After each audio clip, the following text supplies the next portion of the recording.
नमस्कार, मेरा नाम प्रदीप कृष्णात्रे है और आज हम अभी तक हमने जो 4 पद्धतियाँ या तरीके समझे हैं प्रोबेबिलिस्टिक सैम्पलिंग के बारे में, उसको समराइज़ करने वाले हैं। उसको हम थोड़े से सारांश में आज मैं इस पे बात करने वाला हूँ। तो हमने पहले बार बात की थी प्रोबेबिलिस्टिक सैम्पलिंग के बारे में। कुछ बातें मैंने आपको बताई थी, कुछ नहीं बताई थी, और कुछ ऐसी बातें जो मैंने नहीं बताई थी वो उचित समय आने पे बताऊंगा, क्योंकि कुछ ऐसे कॉन्सेप्ट्स, कुछ ऐसे आइडियाज़ जो है सैम्पल साइज़ जैसे कैलकुलेट करने में लगाए जाते हैं, उसको अभी समझाना थोड़ा मुश्किल है। उसके लिए थोड़ी स्टैटिस्टिक्स की आपको जानना ज़रूरी है। खैर, वो जैसा भी है, अपन लोग इसका थोड़ा समरी इसका मैं आपके सामने प्रस्तुत करता हूँ। तो प्रोबेबिलिटी सैम्पलिंग या प्रोबेबिलिस्टिक सैम्पलिंग का मतलब ये होता है कि आप प्रोबेबिलिटी के कुछ सिद्धांत इस पर लागू करते हैं, इसका इस्तेमाल करते हैं, इसको मान के चलते हैं कि प्रोबेबिलिटी। और इसमें एक जो सबसे महत्वपूर्ण सिद्धांत है वो है रैंडम सैम्पलिंग का। रैंडम का मतलब, जैसे हम बता चुके हैं आपसे, कि इसमें किसी भी तरह का हस्तक्षेप शोधकर्ता या जो भी व्यक्ति शोध में इन्वॉल्व हो उसका नहीं रहता है। बिल्कुल ऑब्जेक्टिवली आप अपने सैंपल को तय करते हैं। इसके लिए अपन इसको कहते हैं प्रोबेबिलिटी। तो प्रोबेबिलिस्टिक सैम्पलिंग, ये जो प्रोबेबिलिस्टिक शब्द है ये आया प्रोबेबिलिटी से। प्रोबेबिलिटी की सिद्धांत अपन तय करते हैं। अब प्रोबेबिलिटी का मतलब क्या है, इसका मैं छोटा सा एक मोटे उदाहरण से, जो अक्सर आपको किताबों में देखने को मिलता है, वो बताता हूँ। कि समझिए आपके पास एक कॉइन है, एक में हेड्स है और एक में टेल है, एक में पट कहते हैं, जैसे चित कहते हैं इसमें। अब आप उसको जो है सैकड़ों बार उछालते जाइए, तो हर बार जब आप उछालेंगे या तो हेड आएगा या टेल आएगा। अगर इसको आप अनंत बार करते चले गए, अपने ज़िंदगी में आपके पास अब कुछ काम ही नहीं है, इन्फिनिटली आप इसको अगर टॉस अप करते चले गए, तो इसकी प्रोबेबिलिटी क्या रहेगी, इसको अपन ऐसे तय करते हैं कि कितने रिजल्ट्स पॉसिबल हैं हर बार जब आप किसी कॉइन को टॉस करते हो। तो दो में से कोई एक तय है, या तो हेड आएगा या टेल आएगा। तो टोटल नंबर ऑफ आउटकम्स 2 हैं, और जब भी एक बार आप टॉस करोगे तो एक आउटकम आएगा। तो कहने का मतलब है कितना आ सकता है वो 1 हो जाएगा, क्योंकि हेड आएगा या टेल आएगा, और कितने आउटकम्स पॉसिबल है टोटल, वो आपके 2 हैं, तो 1/2 है ना। तो इसको इस तरह से अपन प्रोबेबिलिटी तय करते हैं। मैंने इस छोटे से उदाहरण से आपको समझाने की कोशिश की है। तो ये जो प्रोबेबिलिटी के जो बातें हैं, जो सिद्धांत हैं, वो अपन प्रोबेबिलिस्टिक रैंडम सैम्पलिंग या प्रोबेबिलिस्टिक सैम्पलिंग में अपन इस्तेमाल करते हैं। अब हमने ये पढ़ा है, हमने ये अपने वीडियो लेसन्स में पहले आपको बताया है, और उम्मीद है कि आप समझे भी होंगे कि प्रोबेबिलिस्टिक सैम्पलिंग के 4 तरीके होते हैं। एक तो होता है सिंपल रैंडम सैम्पलिंग। कहने का मतलब कि इसमें सबसे महत्वपूर्ण बात ये होती है कि आपके पास एक सूची होनी चाहिए, और वो सूची अप टू डेट होनी चाहिए।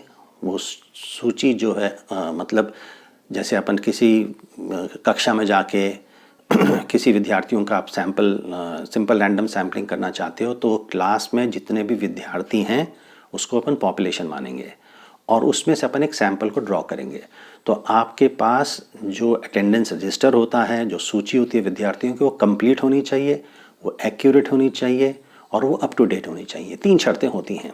तो क्लास के उदाहरण में तो बड़ा सरल हो जाता है, मगर आप किसी विश्वविद्यालय में या किसी और जगह बाहर जाके सर्वेक्षण करना चाहते हैं, तो आपके पास सूची या तो उपलब्ध नहीं होती है। उदाहरण, अखबार के पढ़ने वाले कौन लोग हैं, कौन लोग अखबार को सब्सक्राइब करते हैं। अब ये सूची आपको बनाना पड़ेगी, इसमें काफ़ी दिक्कत लगेगी, समय लगेगा, पैसा लगेगा। ये सूची आपको रेडीमेड कभी उपलब्ध नहीं रहती है। तो अक्सर जब हम किसी भी तरह की रैंडम सैम्पलिंग करते हैं, तो उसमें सबसे बड़ी दिक्कत, सबसे बड़ी इसकी सीमा, सबसे बड़ी लिमिटेशन इसमें यह होती है कि आपके पास कोई सूची उपलब्ध नहीं होती है। तो सूची उपलब्ध करना, ये मान के चलते हैं कि आपके पास सूची है, और सूची ये 3 कंडीशन आपकी ये मीट करती है। तो हमने पहली जो बात करी वो था सिंपल रैंडम सैम्पलिंग, और हमने ये कहा कि एक बार अगर आपको समझे, छोटे छोटे उदाहरण से लेके चलते हैं हम लोग, कि अगर क्लास में 40 विद्यार्थी हैं और ये पॉपुलेशन है, उसमें से आपको एक सैंपल 10 लोगों का निकालना है, तो आप क्या करोगे, छोटी सी स्लिप बनाओगे, हर स्लिप पर एक विद्यार्थी का नाम लिख दोगे। आपने 40 स्लिप बना दी, आपने 40 विद्यार्थियों के नाम एक एक स्लिप पे लिख दिए, उसको आपने फोल्ड किया, उसको आपके किसी डब्बे में डाला, एक विद्यार्थी का नाम निकाला, दूसरे विद्यार्थी का नाम निकाला, तीसरे विद्यार्थी का नाम निकाला। तो इसमें मैं अगर शोध करता हूँ तो मेरा कोई इसमें हस्तक्षेप नहीं है, मेरा कोई दखल नहीं है, रैंडमली सब निकलते चले जा रहे हैं। तो ये हमने सिंपल रैंडम सैम्पलिंग के बारे में हमने ये बात की थी। दूसरी फिर हमने बात की थी स्ट्रैटिफाइड रैंडम सैम्पलिंग के बारे में। और स्ट्रैटिफाइड रैंडम सैम्पलिंग में हमने ये कहा था कि आप समझिए जैसे क्लास में जाते हैं, उसमें 40 विद्यार्थी हैं, कुछ लड़के भी हैं कुछ लड़कियां भी हैं, और आपको अपने सर्वेक्षण में लड़के लड़कियों दोनों को अपने सैंपल में लेना है, सर्वेक्षण में लेना है, सैंपल में लेना है। तो ऐसी स्थिति में आप क्या करेंगे, 2 सूची बनाएंगे। एक सूची आप जो लड़कों की है वो बनाएंगे, दूसरी सूची आप लड़कियों की बनाएंगे, और इसमें से फिर आप सिंपल रैंडम सैम्पलिंग के द्वारा अपने विद्यार्थियों का चयन करेंगे। अब देखिए इसका फ़ायदा क्या है, ये बिल्कुल समझदारी की बात है, बिल्कुल आसान बात है समझने का। अगर आप स्ट्रैटिफाइड नहीं करते, सैंपल को अगर 2 समूह में, 2 ग्रुप्स में, 2 कैटेगरीज में नहीं बांधते, तो आपको लड़के लड़कियों को लेने के लिए शायद ज़्यादा सैंपल ड्रॉ करना पड़ता। क्योंकि आप समझिए अगर ड्रॉ करते हो तो लड़का आता, दूसरी बार भी लड़का आता, तीसरी बार भी लड़का आता, तो आपको लड़कियों को लेने के लिए ज़्यादा सैंपल ड्रॉ करना पड़ता। ये समस्या और गहरी हो जाती है जब आपके क्लास में कम लड़कियां हों और ज़्यादा लड़के हों। तो फिर क्या होता है, फिर ये होता है कि हर बार प्रोबेबिलिटी इसकी ये रहती है, संभावना इसकी ये रहती है, क्योंकि लड़के ज़्यादा हैं तो जब आप स्लिप निकालोगे तो लड़के ज़्यादा निकलेंगे। तो जब आप सिंपल रैंडम सैम्पलिंग करते हो तो और स्ट्रैटिफाइड रैंडम सैम्पलिंग करते हो, तो स्ट्रैटिफाइड रैंडम सैम्पलिंग में आपको ये संभावना सुनिश्चित हो जाती है कि आप लड़के लड़कियों को एक ही जो है संख्या में निकाल रहे हो, है ना।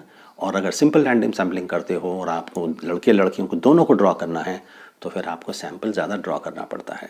तो ये अपन ने बात की थी स्ट्रैटिफाइड रैंडम सैम्पलिंग को। हमने एक बात और कही थी कि अगर जिस आधार पर आप सैंपल को स्ट्रैटिफाई करते हो, उसको समूह में या ग्रुप से या कैटेगरीज में बांधते हो, वो अगर आपके डिपेंडेंट वेरिएबल से जुड़ा हुआ है तो फिर आपको बहुत अच्छे नतीजे देखने को मिलते हैं। आपका सैंपल उतना, स्ट्रैटिफिकेशन का वेरिएबल जो होता है वो उतना आपके लिए फ़ायदेमंद साबित होता है। तो ये मोटी मोटी बातें कही थी।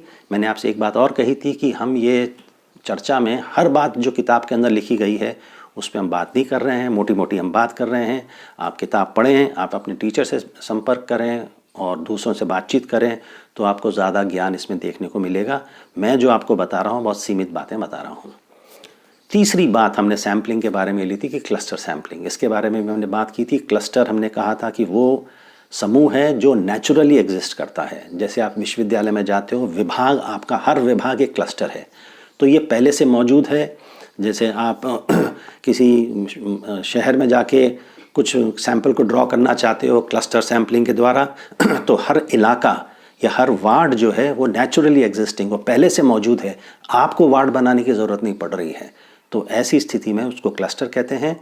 और क्लस्टर सैम्पलिंग के बारे में हमने ये कहा था कि आप ज़्यादा क्लस्टर्स लें और आप हर क्लस्टर से कम सैंपल को ड्रॉ करें, तो ये उचित होता है। कई सर्वेक्षण किए जाते हैं जिसके द्वारा जो है आप भारी भारी जो बड़े बड़े सर्वेक्षण किए जाते हैं, जैसे देश में आपको कोई सर्वेक्षण करना है तो क्लस्टर सैम्पलिंग के द्वारा करते हैं। और क्लस्टर सैम्पलिंग जो है वो 2 तरह की होती है, एक तो सिंपल क्लस्टर सैम्पलिंग होती है और एक मल्टी स्टेज क्लस्टर सैम्पलिंग होती है। मल्टी स्टेज क्लस्टर सैम्पलिंग हमने उदाहरण ये दिया था कि आप देश में कुछ, जैसे हिंदुस्तान के अंदर कई प्रदेश हैं, प्रदेश के अंदर, हर प्रदेश के अंदर जो हैं वो शहर हैं या ब्लॉक्स हैं, हर ब्लॉक के अंतर्गत जो है फिर आपके पास पंचायतें आती हैं, पंचायतें में विलेजेस आते हैं, विलेजेस में घर आते हैं।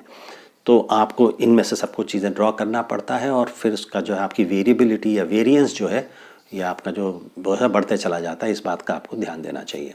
एक बात हमने और कही थी, चौथी जो हमने विषय जिस पे हमने बात की थी वो था सिस्टमैटिक रैंडम सैम्पलिंग। इसके हमने बारे में 2 चीज़ों के बारे में बात की थी कि आपका एक सैम्पलिंग इंटरवल होना चाहिए और दूसरी बात जो है आपको फिर जो है ना रैंडम सैम्पलिंग इसमें से आपको ड्रॉ करना चाहिए। तो इस 2 विषयों पे जो है हमने इसके बारे में बात की थी। तो इस तरह जो है अपन ने मोटी मोटी बात कही थी। अब सैम्पल साइज़ के बारे में मैंने आपको पूरी तरह से बातें नहीं बताई थी, क्योंकि इसमें कुछ ऐसी चीज़ें आती हैं जो आपको मूलभूत चीज़ें समझनी चाहिए उनको। और इसमें तो इसके बारे में हम बाद में बातचीत करेंगे, मगर सैम्पलिंग साइज़ कैलकुलेशन में कम से कम 3 चीज़ें तो आपके पास होनी चाहिए, है ना। एक तो ये कि पॉपुलेशन का पता होना चाहिए आपके पास, दूसरा जो है आपको कितना सैम्पल ड्रॉ करना है, उसका एरर कितना हो सकता है, और तीसरी चीज़ इसमें कॉन्फिडेंस लेवल क्या होता है। तो कॉन्फिडेंस लेवल को ये मान के चलिए कि आप कितने सुनिश्चित हैं कि आपका जो एक सैम्पल ड्रॉ करने पे जो नतीजा आ रहा है वो नतीजा पॉपुलेशन मीन से कितना दूर हो सकता है, उसके अंतर कितना आ सकता है।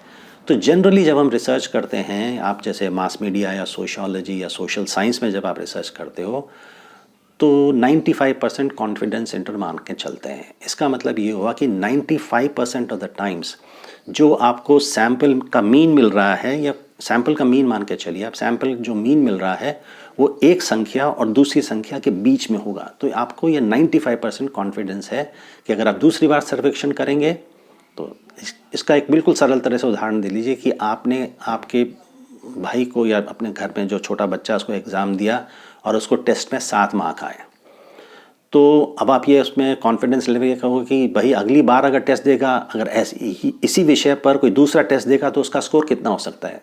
हो सकता है 7 आए, हो सकता है 6 आ जाए, हो सकता है 8 आ जाए, है ना। तो ये आप कॉन्फिडेंस लेवल ये होता है कि आप 95% कितने कॉन्फिडेंट हो कि उसका नतीजा जो है 7 के आसपास आएगा। तो आपका जो है, अगर आप इसका कॉन्फिडेंस इंटरवल रखते हो, समझिए 7 और 9 और उसको 8 के अंक आए हैं, तो आपका कॉन्फिडेंस लेवल छोटा होता है। अगर उसको बड़ा करते चले जाते हो तो फिर उसमें बड़ी सी दिक्कत आ जाती है।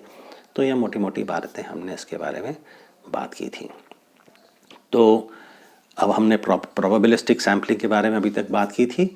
अगली बार जो है हम मेरे पास कुछ निवेदन आया है कि लिटरेचर रिव्यू कैसे लिखते हैं उसके बारे में बात की जाए। तो अगले जो है वीडियो लेसन में हम जो है लिटरेचर रिव्यू के बारे में बातचीत करेंगे, और फिर उसके बाद हम नॉन प्रोबेबिलिस्टिक सैम्पलिंग के बारे में चर्चा करने वाले हैं। उसमें भी कई तरीके होते हैं, हर तरीके के बारे में अपन एक लेसन बनाने वाले हैं। धन्यवाद।